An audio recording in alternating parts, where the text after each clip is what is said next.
Сейчас на медленном огне под крышкой буду выпекать. Ну, толщина где-то примерно сантиметр или полтора, может. Кто-то называет чеченские лепешки. Я думаю, просто обычные лепешки, когда есть свежая сыворотка или кефир, или что-то еще. Простокваша, например. Смотрите, наши лепешки чуть-чуть поднимаются. Вот так сейчас ножиком посмотрим. Еще оставим. Вы можете делать потолще, но я люблю потоньше, чтобы хорошо внутри все пропеклось. Вот так переворачиваем и тоже на медленном огне оставляем. Смотрите, одна наша лепешечка уже готова. Сейчас еще полотенчиком накрою, будет вообще мягкая.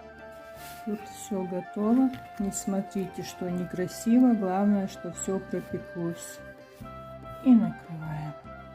И вторую лепешку отправили в чугунную сковородку.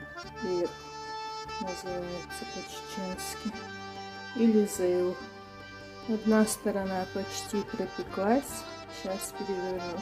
Еще раз говорю, друзья, если хотите такие толстенькие лепешки, делайте тесто побольше.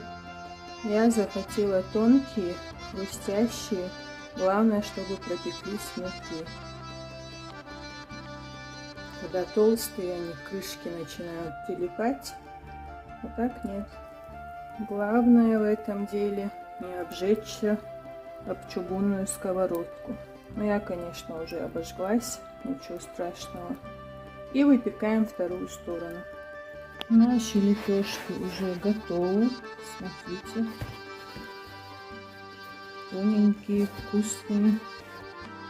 Сейчас покажу, что я буду делать. Вообще-то надо вот так накрывать. Это делают нормальные люди. А что делаю я? Вот так открываю хрустящий кусочек с пылу с жару. И вот так макаю в домашнюю сметану.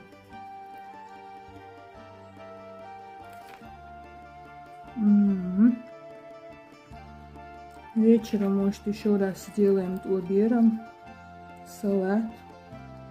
И можно яичницу сделать. Хотя у нас и мясо, и бульон, все есть. Всем приятного аппетита!